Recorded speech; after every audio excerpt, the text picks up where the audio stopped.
দাওয়াতের বোঝার পার্থক্য, রবকে চেনার পার্থক্য বুঝতে খুব বেশি গবেষণা এবং জ্ঞান লাগে না। আমি কোনো সমালোচনা না করি, খুব সহজভাবে আপনাদের কাছে দুটো উদাহরণ দিই। আমাদের দেশে এক শ্রেণী মানুষ আছে দিনের দাওয়াত অব্যাহতভাবে জীবনব্যাপী দিয়ে যাচ্ছে। ওনারা বলে আমরা দিনের জন্য মেহনতে, দিনের জন্য অক্ত লাগাইতেছি। আছে না এক শ্রেণী, তারা মুসলমান, তারা দাওয়াত দেয়।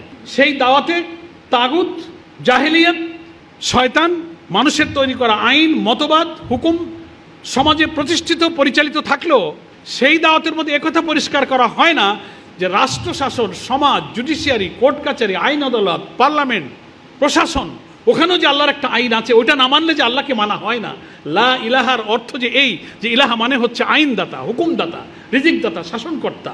ইলাহার ব্যাখ্যা করতে গিয়ে ওই দাওয়াতের যে বিষয়বস্তুতে তারা ওখানে এড়িয়ে চলেন, বাতিলের সাথে একটা কম্প্রোমাইজ হয়ে যায় বলে সকল সময় সকল শাসকরা ওই যে দিনের মেহনত যখন সমাজে চলে কেউ তাতে আপত্তি করে না, নাকি বলেন? আপত্তি করে না কেন? তারা মনে করে এরম দাওয়াত কিয়ামত পর্যন্ত চললেও আমার ক্ষমতা তো ঠিক আছে, আমাকে তো কেউ সরাইতে চায় না। সুদ চালু আছে, ঘুষ চালু আছে, জেনেভা বিচার চালু আছে। আল্লাহ বলেছেন কোর্ট কাছের আইন আদালতের মানুষের আইন দিয়ে চলবে না। ওমাল্লাম ইয়াহকুম বিমা আনজালাল্লাহু ফাউলাইকা হুমুল কাফিরুন, আছে কোরআনের আয়াতে, সূরা মায়েদা। যারা আল্লাহর দেওয়া নাজিল করা আইন দিয়ে বিচার ফয়সালা করে না তারা হলো কাফের। এটা আয়াত আছে এখানে, ফাউলাইকা হুমুজ জালিমুন ফাউলাইকা হুমুল ফাসিকুন। এই দাওয়াত আম্বিয়া কেরামগণ যুগে যুগে যারা দিয়েছিলেন, তারা দাওয়াতের, সেই যুগের শাসকরা দাওয়াতের অর্থ বুঝেছিলেন বলে মুসা আলাইহিস সালামের কালেমার দাওয়াত যখন দিয়েছিলেন, ফেরাউন তখন মুসাকে দেশ থেকে বিতাড়িত করার জন্য মুসার বিরুদ্ধে সংগ্রাম করেছিল, নাকি বলেন? ইব্রাহিম আলাইহিস সালাম যখন দাওয়াত দিয়েছিলেন তিনিও কালেমায় লা ইলাহা ইল্লাল্লাহ বলেছিলেন।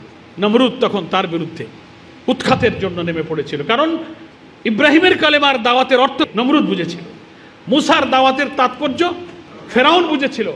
আমার প্রিয় নবী মুহাম্মদ মুস্তাফা সাল্লাল্লাহু আলাইহি ওয়াসাল্লামের দাওয়াতের তাৎপর্য, হাকিকত, ব্যাখ্যা আবু জেহেল, আবু লাহাব, সাইবা, উতবা, ওলিদ, আবু সুফিয়ানরা খুব ভালো করে বুঝেছিল। সেই জন্য তাকে পাথর মেরেছে, বাড়ি ছাড়া করেছে, নির্যাতন করেছে, রক্তাক্ত করেছে। তায়েফের প্রান্তরে প্রান্তরে তিনি নির্যাতিত হয়েছেন, কারণ তারা দাওয়াতের অর্থ বুঝেছিল যে এই দাওয়াত কবুল হওয়ার অর্থ হলো সমাজ এবং রাষ্ট্র থেকে মানুষের নেতৃত্ব, মানুষের আইনকে উৎখাত করা। এটা তো চলতে দেওয়া যাবে না, ঠিক আছে না? আপনারা সৈয়দ কুতুব শহীদের ফাঁসির কাহিনী শুনেছেন, অনেক শহীদদের এরকম কাহিনী আছে। ফাঁসিতে নেওয়ার আগে কলেমা পড়ানোর জন্য আসছে একজন হুজুর। ওই যে জেলখানায় নির্ধারিত একজন হুজুর থাকে, গোসল করেন, 2 রাকাত নামাজ পড়ে নিয়ে যায়। আমাদের প্রিয় শহীদদেরকে তারাই নিয়ে গেছে। এখন আপনি একটু কলেমা পড়েন, আপনার এখন যাইতে হবে। তখন কি জবাব দিয়েছিলেন যে তুমি যে কলেমার আমাকে পড়তে বলতেছো, তুমি এই কলেমার বিনিময়ে তো টাকা পাবা, তোমার এই দায়িত্ব নেবা। আর আমি যে কলেমা পড়েছি এই কলেমার কারণে আজকে ফাঁসির মঞ্চে যাচ্ছি আমি। লিয়াকুমান নাসু বিল কিসত, সমস্ত মানবতার কল্যাণ, মানুষের খাওয়া পড়ার কষ্ট হবে না, শিক্ষা চিকিৎসার কষ্ট হবে না, মানুষ ন্যায় বিচার পাবে, সুবিচার পাবে, জীবনের, সমাজে, রাষ্ট্রে তার স্বস্তি শান্তি থাকবে। দ্যাট ইজ কল্ড ওয়েলফেয়ার, এটার নাম হচ্ছে কল্যাণ। এই জন্য আল্লাহ নবীর এসেছিলেন। আর এই দিকেই এটা হচ্ছে যে ইলা রব্বিক ইলাল খাইর, সেই কল্যাণ হচ্ছে এই সুবিচারের কল্যাণ, ন্যায়ভিত্তিক সমাজ প্রতিষ্ঠার দিকে মানুষকে আহ্বান করা। এটাই ছিল নবীগণের কিন্তু দাওয়াত। আর এইটা করেছিলেন বলে নবীগণরা প্রচণ্ড বিরোধিতার সম্মুখীন হয়েছিলেন, জীবন দিতে হয়েছে, নির্যাতিত হতে হয়েছে, শাহাদাত বরণ করতে হয়েছে। যাদের কারণে আমরা আল্লাহর আইন মানতে পারছি না, সমাজে প্রতিষ্ঠিত অন্য যত রব, অন্য যত খোদা বসে আছে, এই নেতৃত্ব, কর্তৃত্ব, আইন প্রণয়নকারী জায়গা থেকে তাদেরকে সরিয়ে এখানে আল্লাহর আইন আর সৎ নেতৃত্ব কায়েম না করলে জীবনের সর্বস্তরে আল্লাহকে রব বানা আর রসুলকে নেতা মারা সম্ভব হয় না। তাই আমাদেরকে সমাজের অসৎ, খোদাহীন, মিথ্যা, পাপী, নাফরমান নেতাদেরকে সরিয়ে সৎ লোকের নেতৃত্ব কায়েম করলেই কেবল আল্লাহকে ইলাহ মানা আমাদের পক্ষে সম্ভব।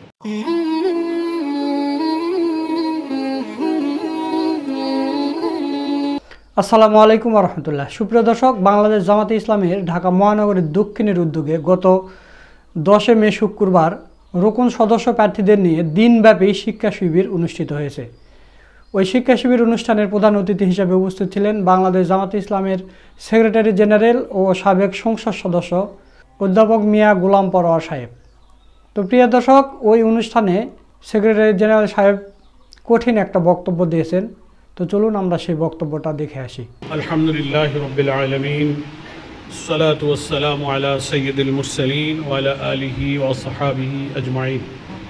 মহানগরীর সম্মানিত নেতৃবৃন্দ এবং আজকে মহানগরী দক্ষিণের বিভিন্ন থানা এবং ওয়ার্ড থেকে আগত আজকের এই শিক্ষা বৈঠকে আমার প্রিয় দিনী ভাইরা, আসসালামু আলাইকুম ওয়া রাহমাতুল্লাহি ওয়া বারাকাতুহু। সবাই তো আল্লাহর মর্জি ভালো আছেন আশা করি, আলহামদুলিল্লাহ।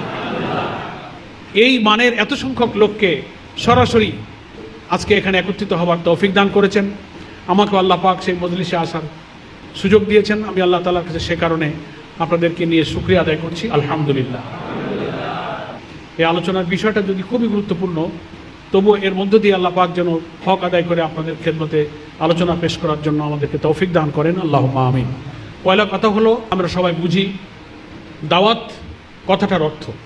দাওয়াত এমন এক বিষয় আমাদের ইমানের সাথে, জীবনের সাথে, আন্দোলনের সাথে, চরিত্রের সাথে, আখলাকের সাথে, আমাদের স্বভাবের সাথে, ফিতরাতের সাথে এই দাওয়াতের পিপাসা আকাঙ্ক্ষা যেন একেবারেই মিশ্রিত হয়ে আছে, নাকি বলেন? এই দাওয়াত এমন এক সিলসিলা, এমন এক কাজ, এমন এক ইবাদত যে এই দাওয়াতের এই ধারা, এই কন্টিনিউশন, এই সিলসিলা যদি অব্যাহত না থাকতো, তো আজকে আমি যে আপনাদের সামনে দাঁড়িয়ে কথা বলছি, নেতৃবৃন্দ যারা কথা বলছেন বা বলবেন, আমরাও আজকে ইসলামী আন্দোলনের এই হেরার আলোকোজ্জ্বল রাজপথের যে সন্ধান পেয়েছিলাম, এটি দাওয়াতের অব্যাহত ধারা জারি ছিল বলেই কিন্তু আমরা একদিন সবাই এই দাওয়াতটা পেয়েছিলাম বলে আমরা আল্লাহ তাআলার রাস্তাকে চিনতে পেরেছি, আলহামদুলিল্লাহ। ফলে আম্বিয়া কেরামগণ মানুষকে যে আল্লাহর দিকে ডেকেছেন, আল্লাহর দাসত্বের দিকে ডেকেছেন, রসুলের আনুগত্যের দিকে ডেকেছেন, তাগুত থেকে মুখ ফিরে শুধুমাত্র আল্লাহর গোলামির দিকে ডেকেছেন। এই দাওয়াতের সিলসিলা শুরু হয়েছে পৃথিবীতে মানব জাতির আগমনের শুরু থেকে, আর চলবে ইনশাআল্লাহ কিয়ামত পর্যন্ত, যতক্ষণ মানব জাতি এখানে থাকবে। এই দাওয়াতের ধারাবাহিকতা যদি অব্যাহত না থাকে, তো মানুষ হেদায়েতের সন্ধান, হেদায়েতের রাস্তা খুঁজে পায় না। আমরাও যেমন এই পথ পেতাম না যদি আমাদেরকে কেউ না কেউ দাওয়াত দিতেন, নাকি বলেন? হয় আমরা কারো বক্তৃত্ব শুনেছিলাম, নাই আমাদের কাছে কেউ একটা বই পড়তে দিয়েছিল, নাই কারো দার্সে কোরআন শুনেছিলাম, নাই কোনো মাহফিলে গিয়েছি, নাই কারোর ব্যক্তিগত আলাপ আলোচনায় আমার চিন্তার দ্বারকে আল্লাহ পাক খুলে দিয়ে আল্লাহ তাআলার দিনের পথের সন্ধান, দিনের বুঝ আমাকে দিয়েছিলেন। এটা নামই তো দাওয়াত। তাহলে কত বড় গুরুত্বপূর্ণ কাজ, যে কাজটা না হলে, যে ইবাদত, যে সিলসিলাটা জারি না থাকলে আমরা কেউ আন্দোলনের আসতে পারতাম না। তাহলে আমরাও যদি এটা অব্যাহত না রাখি, তাহলে ভবিষ্যৎ প্রজন্মের পথে আসার পথ কিন্তু আর খুঁজে পাবে না। ফলে একটা প্রজন্ম থেকে জেনারেশন বাই জেনারেশন মানুষকে ইসলামী আন্দোলনের কাফেলায় ধরে রাখার জন্য এই দাওয়াতই হচ্ছে একটা ব্রিজ, একটা সেতু। এ কারণে এই দাওয়াতটা খুব গুরুত্ব। এই জন্য দাওয়াতের গুরুত্ব বোঝানোর জন্য আমার মনে হয় খুব বেশি কথা না বললেও আমরা অল্প কয়েকটা কথার মধ্যে দিয়ে আমরা দাওয়াতের গুরুত্বটা বুঝতে পারবো। যে এটা আম্বিয়া কেরামদের কাজ, এটা তাদের আমল ছিল, এবং এই দাওয়াতের দায়িত্ব পালন করতে গিয়ে আম্বিয়া কেরামরা যুগে যুগে নির্যাতিত হয়েছেন, বাধাপ্রাপ্ত হয়েছেন, শাহাদাত বরণ করেছেন, ঘর বাড়ি ছেড়েছেন, হিজরত করেছেন, প্রতিবন্ধকতার মুখোমুখি হয়েও শত প্রতিকূলতার মধ্যে এই দাওয়াতের পথ, দাওয়াতের দায়িত্ব থেকে তারা কিন্তু পিছু হটেননি, সামনে এগিয়ে চলেছে। এবং এই দাওয়াতটা শরীয়ী দৃষ্টিতে এই কারণে ফরজ করা হয়েছে। আমরা জানি কোরআন মজিদের দাওয়াতের যে নির্দেশনা এসেছে, যারা আরবি গ্রামারের ব্যাপারে অভিজ্ঞ এবং কোরআন মজিদ যারা বুঝে শুনে আমরা পড়ার কিছুটা চেষ্টা করি, তারা আমরা এটা বুঝতে পারবো যে কোরআনে আল্লাহ তাআলা এই দাওয়াতের কাজটাকে প্রত্যেকটি ইমানদারের জন্য আল্লাহ তাআলা বাধ্যতামূলক করেছেন, ফরজ করেছেন। শরীয়ী দৃষ্টিতে এটা একটা ফরজ ইবাদত। তো সেটা বোঝার জন্য আমি মনে করি যে দাওয়াত শব্দটার একটু ছোট্ট ব্যাখ্যা বিশ্লেষণ প্রয়োজন। দাওয়া মানে আহ্বান করা, ডাকা। কোরআনের অনেক জায়গায় এই শব্দটা উল্লেখ করা হয়েছে। আমাদের প্রথম দফা কর্মসূচি দাওয়াত ও তাবলীগ, এখানে আবার দুটো শব্দ ব্যবহার করা হয়েছে, একটা দাওয়াত আর একটা তাবলীগ। এই শব্দ দুটোর মধ্যে কিন্তু একটু পার্থক্য আছে, যদিও মিনিংটা এক, আইডিয়াটা এক, কিন্তু তাবলীগ আর দাওয়াত, আমরা বলি দাওয়াত ও তাবলীগ, একটা সূক্ষ্ম পার্থক্য আছে। কি? দাওয়া মানে আহ্বান করা, এখান থেকে দাওয়াত, আহ্বান মানে আমি ডাকছি একটা দিকে, তাবলীগ মানে বাল্লিগ, পৌঁছে দেওয়া, একটা ওদিকে একটা এদিকে, একটা হচ্ছে কাছের দিকে ডাকা আর একটা হচ্ছে মানুষের কাছে পৌঁছানো। যদি আমরা এটাকে বাংলা শব্দ দিয়ে বোঝার চেষ্টা করি, একটা বলতে পারি আহ্বান। আহ্বান মানে কি? কোনো একটা কিছুর দিকে ডাকা, call. We call you to Islam, the teachings of Islam, the guidance of Islam, the rules of Islam. Syed Hasanul বান্নার এটা মন্তব্য। If this means politics to you, then this is our politics. তাকে প্রশ্ন করা হয়েছিল যে আপনারা কি রাজনীতি করেন এই ইসলামের দাওয়াতের নামে? তো উনি জবাব দিয়েছিলেন, we call you to Islam, আমরা আপনাদেরকে ইসলামের দিকে ডাকছি। এই যে দাওয়াত, আহ্বান, the rules of Islam, the guidance of Islam. If this means politics to you, যদি তোমার কাছে রাজনীতি মনে হয়, then this is our politics. এটা হচ্ছে আহ্বান, ডাকা। আর তাবলীগ, বাল্লিগু আন্নী ওয়ালাউ আয়া, একটা আয়াত, একটা কথা, ভালো কথা তুমি যদি জানো তো অপরকে জানো। এই যে অপরকে জানানো, পৌঁছে দেওয়া, বাল্লিগ, এটাকে আমরা বলতে পারি প্রচার করা। লিফলেট দিলাম, বই দিলাম, বক্তব্য দিলাম, মানুষের কাছে কোনো কথা ছড়িয়ে দিলাম, এটা হলো বাল্লিগ, প্রচার। আর একটা ডাকা হলো দাওয়াত। কিসের দিকে ডাকা? আল্লাহর দিকে ডাকা। সে কথাটা আমি পরে আসছি। তাহলে কোনো সংবাদ পৌঁছানো, কোনো মেসেজ দিয়ে দেওয়াটাকে বলা হয়েছে তাবলীগ, আর কোনো দিকে আহ্বান করাটাকে বলা হয়েছে দাওয়াত। এই জন্য আমাদের প্রথম দফা কর্মসূচিতে দুইটা শব্দ ইউজ করা হয়েছে, দাওয়াত ও তাবলীগ। এবং এই দাওয়াতি কাজটা করতে গিয়ে আমরা দুইটা কাজই কিন্তু করি, আমরা ডাকি আবার আহ্বানও পৌঁছাই। ফলে কোনো পদ্ধতিতে একজনের কাছ থেকে অন্যের কাছে পৌঁছানো, এখন কিসের দাওয়াত দেব? দ্বীনের দাওয়াত, আল্লাহর দিকে মানুষকে ডাকবো, ইসলামের দিকে ডাকবো, কল্যাণের দিকে ডাকবো, খৈরিয়াতের দিকে ডাকবো। এটা শরীয়তের দৃষ্টিতে ফরজ করা হয়েছে। এই দাওয়াতের সিলসিলা না থাকলে মানুষ সৃষ্টির উদ্দেশ্য বুঝতে পারত না। আল্লাহ যে আমাদেরকে সৃষ্টি করেছেন খলিফা হিসাবে, ইন্নী জাইলুন ফিল আরদি খলিফা, কে বলছেন এই কথা? আল্লাহ তাআলা। সে খলিফার পরিচয় কি? খলিফা কাকে বলে? আল্লাহকে রিপ্রেজেন্ট করবে মানুষ। আল্লাহর যে আদেশ, আল্লাহর যে হুকুম, আল্লাহর যে বিধান, আম্বিয়া কেরামগণ তার পক্ষে রাসূল হিসেবে দুনিয়াতে এই বানিয়ে নিয়েছিলেন। দ্বীনকে মানুষকে এসে জানানো, দ্বীনের যে কল্যাণের, দ্বীনের যে সৌন্দর্য, এটা আম্বিয়া কেরাম যুগে যুগে সমস্ত মানুষের কাছে পৌঁছে মানবতার কল্যাণের জন্য আম্বিয়া কেরামরা এই কাজটা করে গেছেন। সেজন্য পৃথিবীতে মানুষ সৃষ্টির উদ্দেশ্য ওমা খালাকতুল জিন্না ওয়াল ইনসা ইল্লা লিয়াবুদুন, নাকি মানুষ সৃষ্টির কথা তো এখানে পরিষ্কার করা হয়েছে। তো আল্লাহর ইবাদত করা ছাড়া, আল্লাহর গোলামি করা ছাড়া, আল্লাহর দাসত্ব করা ছাড়া, আল্লাহর হুকুম মানা ছাড়া অন্য কোনো উদ্দেশ্যে আমাদের পয়দা করা হয় নাই। এই কথাটা আমি বুঝবো কিভাবে যদি এটা আমার কাছে কেউ না পৌঁছায়, আমাকে কেউ না বুঝায়, আমার মগজটাকে যদি কেউ বিশুদ্ধ করে, আমার মাইন্ডসেট না করে, পিউরিফাই না করে, আমার মগজ থেকে শিরক এবং জাহেলিয়াতের সমস্ত কিছুকে বিচ্ছিন্ন করে দিয়ে পবিত্র পরিচ্ছন্ন করে নির্ভেজাল দ্বীনে হক এবং তাওহীদ এবং হানিফের দিকে আমাকে মোতাওয়াজ্জহ না করে দেয়, তো আমি তো আল্লাহর গোলামির এই দাওয়াতটা বুঝতে পারবো না। বলেই দাওয়াতটা না থাকলে মানুষ সৃষ্টির উদ্দেশ্য বুঝতে পারে না। ইসলামী আন্দোলনের কর্মীরা আল্লাহকে যে রব বলে চিনেছে, আমরা যে আল্লাহর খলিফা, তিনি যে আইনদাতা, বিধানদাতা, রিজিকদাতা, শাসনকর্তা, হুকুমদাতা, তিনি ভালো মন্দের মালিক। ইসলামী আন্দোলন না আসলে আমরা যে আল্লাহকে চিনেছি, যে রবকে চিনেছি, আর আম জনতা যে আল্লাহকে ডাকে আর যে রবকে সিজদা করে, এই দুই আল্লাহর পরিচয়ের মধ্যে পার্থক্য আছে কিনা বলেন? তারা মনে করে যে আল্লাহ মানে হচ্ছে শুধু 5 বার হাজির হয়ে রুকু সিজদা করতে হয়, সুবহান আল্লাহ, আলহামদুলিল্লাহ, নাম দাম তাসবিহ জিকির আজকার জপ তপ করা, দুনিয়াকে তিনি সৃষ্টি করেছেন ইত্যাদি। কিন্তু আইন তার মানতে হবে, শাসন তার মানতে হবে, তার ইচ্ছা পছন্দের বিরুদ্ধে যাওয়া যাবে না। আমার ব্যক্তির, নফসের, দেশের, শাসকের, কোনো তাগুতের, কোনো জাহেলিয়াতের কাছে মাথা নত করা যাবে না। একটাই আইন চলবে, ইনিল হুকমু ইল্লা লিল্লাহ, শুধুমাত্র আল্লাহ ছাড়া কারো হুকুম চলবে না।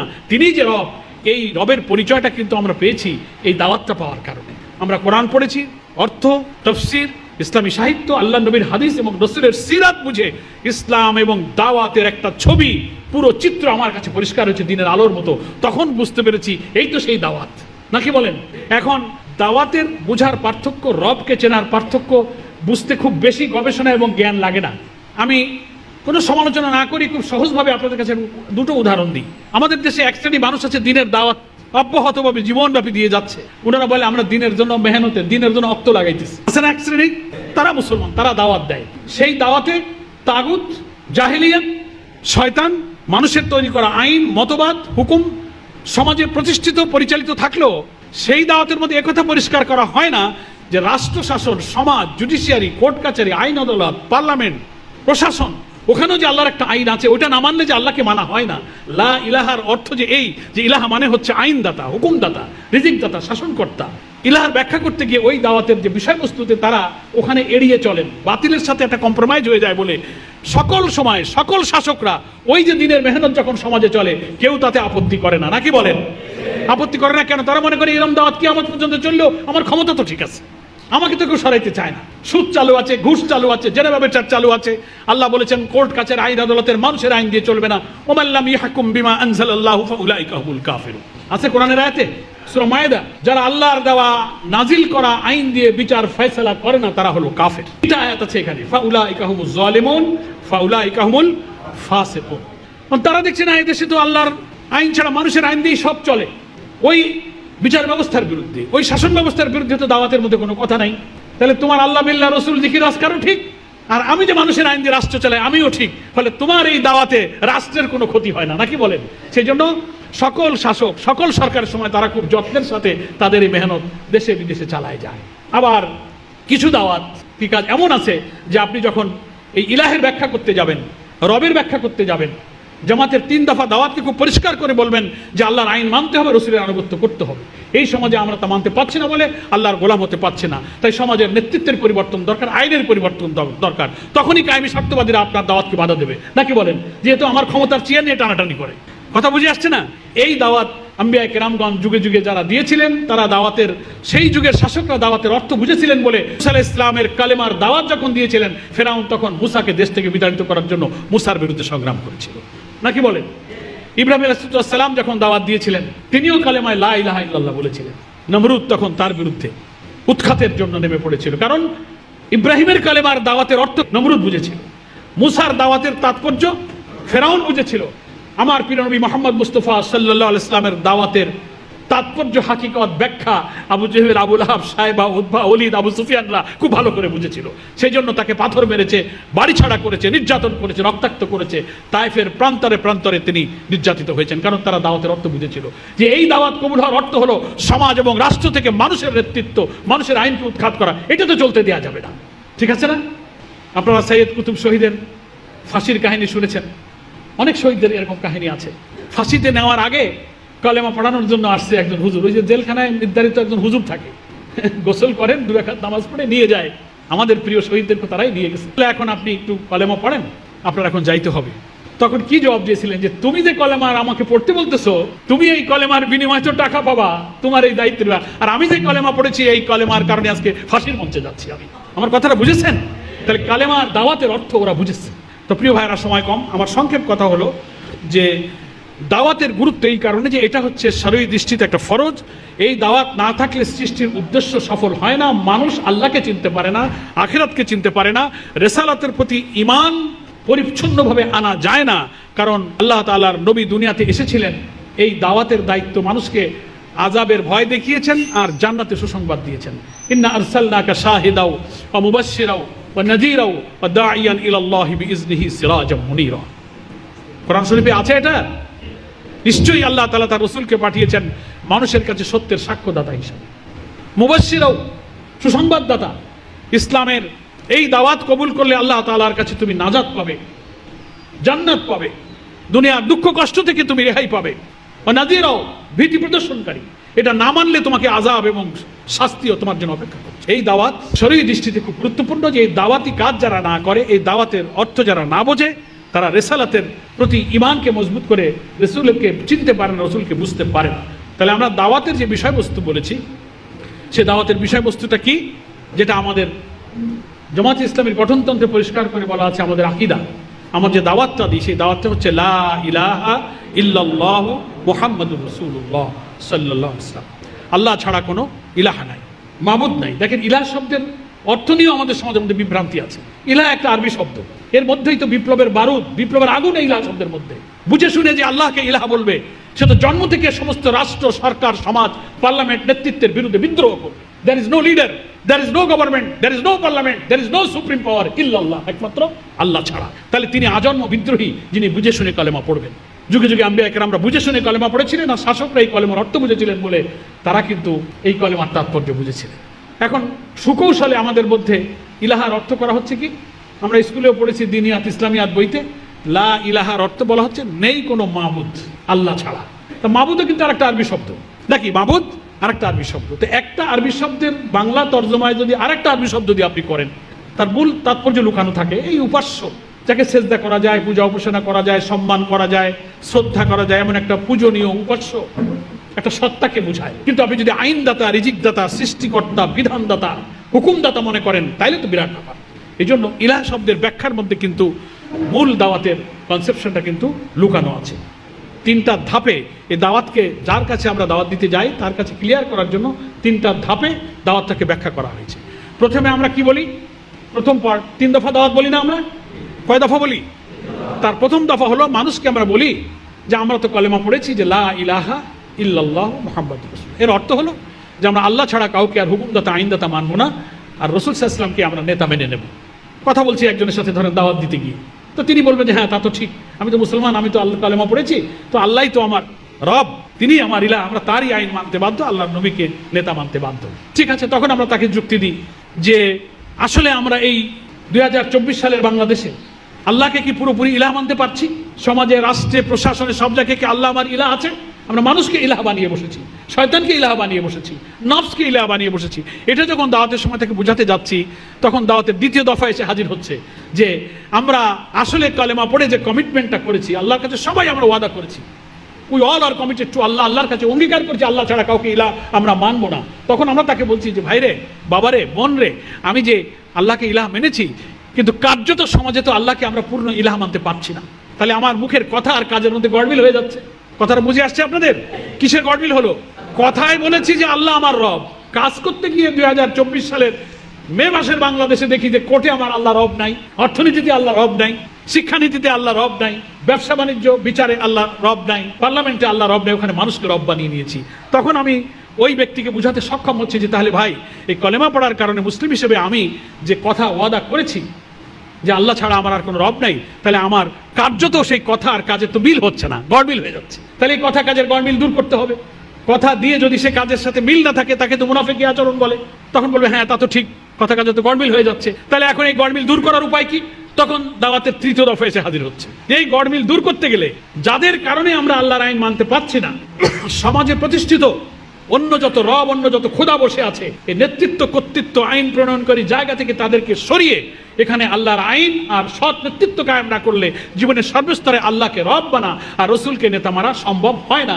তাই আমাদেরকে সমাজের অসৎ, খোদাহীন, মিথ্যা, পাপী, নাফরমান নেতাদেরকে সরিয়ে সৎ লোকের নেতৃত্ব কায়েম করলেই কেবল আল্লাহকে ইলাহ মানা আমাদের পক্ষে সম্ভব। তাহলে দাওয়াতের তিনটা দফা পরিষ্কার হলো। প্রথম হচ্ছে এক, আল্লাহর দাসত্ব, রসুলের আনুগত্য। দুই হলো এই ওয়াদা করেছি কিন্তু কার্যত এই কথার সাথে কাজের গড়মিল মিল হচ্ছে না। তিন হচ্ছে এই গড়মিল দূর করতে গেলে সমাজের সর্বস্তরে আল্লাহ তাআলার আইন আর সৎ লোকের নেতৃত্ব কায়েম করার মধ্য দিয়ে কেবল কলেমার জবানটাকে ঠিক রাখা সম্ভব। এই পদ্ধতিতে আমি কলেমার দাওয়াতটা দিতেছি। কথা বুঝে আসছে? এখন আসেন, আল্লাহ তাআলা দাওয়াতকে যে ফরজ করেছেন, এটা যে এত বড় গুরুত্বপূর্ণ কাজ, এই দাওয়াতি কাজটা আমরা করব। কোরআন শরীফে তিনটা জায়গায় তিনভাবে মানুষকে আল্লাহর দিকে ডাকতে বলা হয়েছে। একটা বলা হয়েছে উদউ ইলা সাবিলি রাব্বিক। উদউ, এটা আমরের সিগা, মাদ্রাসা যারা পড়েছেন ভালো বুঝবেন। নির্দেশ, আমর, ডাকো, কমান্ড করা হচ্ছে। ইলা সাবিলি রাব্বিক, রবের পথের দিকে। সাবিল মানে পথ, রবের পথে, আল্লাহর পথের দিকে ডাকো। এটা একটা জায়গায় বলা হয়েছে যে আল্লাহকে তো চিনলাম, রবকে তো চিনলাম। রব সেই সমাজের কল্যাণকর ব্যবস্থা যিনি আসমান থেকে আম্বিয়া কেরামদের কাছে যুগে যুগে যে বিধান আকারে, সহিফা আকারে, কিতাব আকারে নাজিল করেছেন, তিনি আমার রব। ওই দিকে মানুষকে ডাকতে বলা হচ্ছে। আর একটা জায়গায় বলা হয়েছে কুনতুম খায়রা উম্মাতিন উখরিজাত লিন-নাস তা'মুরুনা বিল মারুফ ওয়া তানহাউনা আনিল মুনকার। তোমরা এই শ্রেষ্ঠ জাতি, শ্রেষ্ঠ উম্মাহ, তোমাদের পৃথিবীতে আবির্ভাব ঘটেছে, পাঠানো হয়েছে মানুষের কল্যাণের জন্য। তো এই কল্যাণের দিকে ডাকার জন্য বলা হয়েছে ইয়াদউনা ইলাল খাইর। এক জায়গায় বলা হয়েছে ইয়াদউনা ইলাল খাইর, খাইরের দিকে ডাকো, ওই কল্যাণের দিকে, যে কল্যাণ মানবতার কল্যাণ, যে ব্যবস্থা চালু হলে মানব জীবনে শান্তি এবং কল্যাণ আছে। ইয়াদউনা ইলাল খাইর, কল্যাণ। একদিকে বলা হলো রবের পথের দিকে, আর এক জায়গায় বলা হলো কল্যাণের দিকে। আলটিমেটলি অর্থটা একই। আর এক জায়গায় বলা হয়েছে যে দাইয়ান ইলাল্লাহ, রসুলের পরিচয় দিতে গিয়ে তিনি ছিলেন আল্লাহর পথের আহ্বানকারী। এখানে একেবারে ইলাল্লাহ, এখানে সাবিল কথাটা আর নাই। ইলা সাবিল লিরাব্বিক, রবের পথ আল্লাহ, ডাইরেক্ট আল্লাহ। ইলাল্লাহ, আল্লাহর দিকে। কোরআন মজিদের শব্দচয়ন এবং ভাষার মধ্যে এক এক জায়গায় এক একটা আবেগ তৈরি, যে আল্লাহর বান্দার মধ্যে আর পথ দরকার নেই, এমনভাবে তুমি আমল করো, এমনভাবে ডাকো সেজন্য সোজা আমার দিকে চলে আসে। আমার নির্দেশ, আমার আদেশ তার হৃদয়ের মধ্যে, কলবের মধ্যে। এই জন্য কোথাও সাবিল, আবার কোথাও সাবিল বাদ দিয়ে ইলা রব্বিক, ইলাল্লাহ, এইভাবে আমাদেরকে আল্লাহর পথের দিকে ডাকতে বলা হয়েছে। তাই আমরা সংক্ষেপে বুঝে নিলাম যে দাওয়াতি কাজের গুরুত্বটা কত। একটা হলো দাওয়াতি কাজ ফরজ, এটা আল্লাহর আদেশ, এটা আল্লাহ কোরআনে বলছেন। রাসূল সাল্লাল্লাহু আলাইহি ওয়াসাল্লাম দাওয়াতের জন্য নির্দেশ দিয়েছেন, নিজে দাওয়াতি কাজ করেছেন। দাওয়াতের সিলসিলা না থাকলে আপনি আমি এই ইসলামী আন্দোলনের এই সুন্দর পথে আসার সুযোগ পেতাম না। আর আমরাও যদি দাওয়াতি কাজ না করি, আমাদের সন্তান, আমাদের ভবিষ্যৎ প্রজন্ম নয় এই পথের সন্ধান কখনো পাবে না। আলোচনার যে দুটো পার্ট, দাওয়াতের গুরুত্বের অংশটা শেষ করে আমি দাওয়াতের পদ্ধতির দিকে এখন যাব। তাহলে আমরা এই পর্যন্ত কি সবাই বুঝতে পারলাম যে দাওয়াতটা হচ্ছে প্রত্যেকের জন্য ফরজ এবং ফরজে আইন, প্রত্যেক নরনারীর জন্য। সরই দৃষ্টিতে ঈমান যিনি আনবেন আল্লাহর উপরে, সেই আল্লাহর দিকে ডাকা প্রত্যেক মানুষের জন্য ফরজ। জামাত ইসলামী সেই ফরজ কাজের জন্য প্রতিনিয়ত আমাদেরকে তাকিদ দিচ্ছে, উদ্বুদ্ধ করছে, অথচ আমরা দুর্বলতা দেখাচ্ছি। আমরা এখন আত্মপর্যালোচনা করব, আত্মসমালোচনা করব। আমরা বায়াত নিতে যাচ্ছি, রুকুন হতে যাচ্ছি, তাহলে আমি কি এই ফরজ কাজটা করছি? আমাকে যে লোকটা কষ্ট করে আমার পিছনে কত হেঁটেছে, আমার বাসায় কত এসেছে, কত বই পড়তে দিয়েছে, কত চিঠি লিখেছে, কত ফোন করেছে, তাহলে আমি আরেকজনকে আনার জন্য এরকম লেগে আছি কিনা, এরকম পেরেশান হয়ে আমি চেষ্টা করছি কিনা, এইটা চেক করে, এই আত্মপর্যালোচনা, এই রিয়ালাইজেশন করে আমি যদি নিজের ভুল ত্রুটি নিজে ধরতে পারি, তাহলেই আমাদের আজকের এই আলোচনা এত তরবিয়ত করে যে বোঝার চেষ্টাটা আমরা করছি, সংগঠন করাচ্ছে, এটা তখন কাজে লাগবে। তাহলে আমরা দাওয়াতের গুরুত্ব উপলব্ধি করে এই সিদ্ধান্ত আমরা পৌঁছাতে পারি পরবর্তী ধাপে যাওয়ার জন্য পদ্ধতির আগে, যে আমাদের ব্যক্তিগত দাওয়াতি কাজ, দাওয়াতি টার্গেটদেরকে আমাদের নিয়ে আসা, আমাদের সাপ্তাহিক দাওয়াতি কাজ, আমাদের সাধারণ সভা, আমাদের গ্রুপ দাওয়াতি কাজ, দাওয়াতি অভিযান বলে যত কথা আমাদেরকে করতে বলা হয়েছে, প্রত্যেকটা সিনসিয়ারলি রুকন প্রার্থী হিসাবে আমরা একটাও বাদ দেবো না, শতভাগ এটা বাস্তবায়নের জন্য ইনশাআল্লাহ চেষ্টা করব। তাহলেই দাওয়াতের ফরজটা আমাদের আদায় হবে এবং মানুষকে কল্যাণের দিকে ডাকবো। আবেগময় হয়ে উঠবেন। সূরা হাদিদের মধ্যে আল্লাহ তাআলা যে ভাষায় নবী রাসূলদের দায়িত্বের কথা বলতে গিয়ে একটি কল্যাণময় সমাজ গঠনের জন্য নবীরা কি দাওয়াত নিয়ে এসেছিলেন, কিভাবে তিনি চমৎকারভাবে বলেছেন। লাকাদ আরসালনা রুসুলানা বিল বাইয়িনাতি ওয়া আনজালনা মাআহুমুল কিতাবা ওয়াল মিজানা লিয়াকুমান নাসু বিল কিসত ওয়া আনজালনাল হাদীদ ফি ইবাসুন শাদীদ ওয়া মানাফিউ লিন-নাস। আল্লাহ পাক বলছেন রাসূলগণ এসেছেন বাইয়িনা নিয়ে, কিতাব নিয়ে, মিজান নিয়ে, সুস্পষ্ট বিধিবিধান, মানদণ্ড। আল্লাহর হেদায়েতের কথা এখানে বলছেন, বাইয়িনা, কিতাব, মিজান। কি জন্য এগুলো এনেছেন? লিয়াকুমান নাসু বিল কিসত। নাস মানে কি? মানুষ, মানবতা, হোল ম্যানকাইন্ড, সমস্ত হিউম্যানিটির জন্য। লিয়াকুম, কুম মানে হচ্ছে প্রতিষ্ঠিত হওয়া, এস্টাবলিশড করা, দাঁড়ানো, কায়েম করা। লিয়াকুমান নাসু বিল কিসত, গোটা বিশ্ব মানবতাকে সুবিচারের উপরে, কিস্তের উপরে। কিস্ত মানে হচ্ছে জাস্টিস, সুবিচার, ইনসাফ। কোরআন শরীফে কিস্ত শব্দটা বলা হয়েছে। কিস্ত শব্দের অর্থ হচ্ছে কি? ন্যায় বিচার, সুবিচার, আদল। ইংরেজিতে যেটাকে জাস্টিস বলা হয়, বাংলায় বলি সুবিচার বা ন্যায় বিচার। আল্লাহ বলছেন যে রাসূলগণ কিতাব, বাইয়িনা, মিজান এগুলো দিয়ে নবীগণকে পাঠিয়েছি। তাদের কাজ ছিল লিয়াকুমান নাসু বিল কিসত, সমস্ত বিশ্বের মানুষকে সুবিচারের উপরে কায়েম রাখা। আলহামদুলিল্লাহ বলেন। শুধু নামাজ, শুধু রোজা, শুধু লম্বা পাঞ্জাবি আর দাড়ি আর টুপির জন্য আল্লাহর নবীরা দুনিয়াতে আসেন নাই। কোথাও আপনি এটা খুঁজে পাবেন না। আল্লাহ নবীদের আগমনের উদ্দেশ্যই হচ্ছে কি?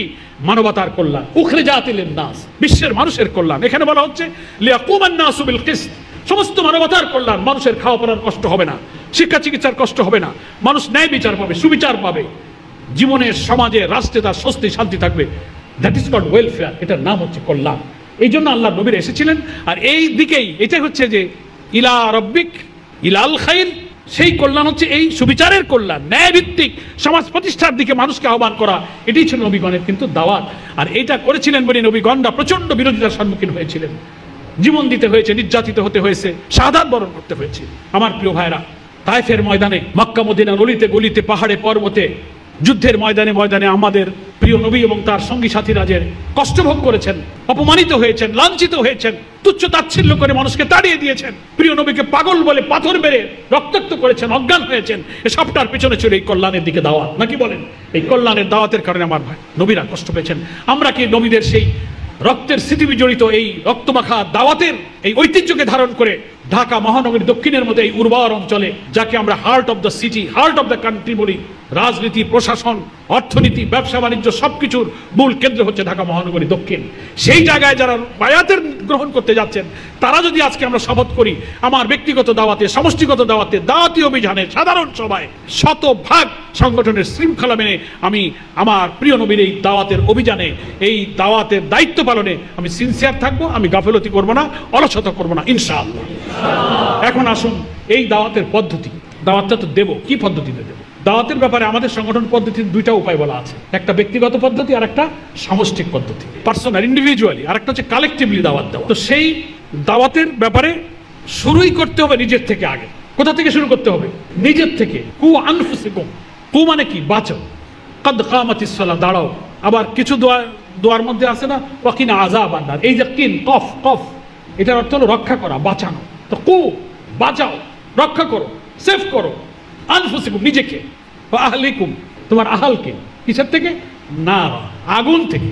তাহলে এটা হচ্ছে দাওয়াতে, যে তুমি যে মানুষকে আগে বাইরে দাওয়াত দিতে যাবা, তোমার প্রতিবেশী, আত্মীয় স্বজন, তার আগে তোমার স্ত্রী, তোমার সন্তান, তোমার ভাই বোন, তোমার পিতামাতার অবস্থা কি, সেদিকে আগে তুমি দাওয়াত দাও।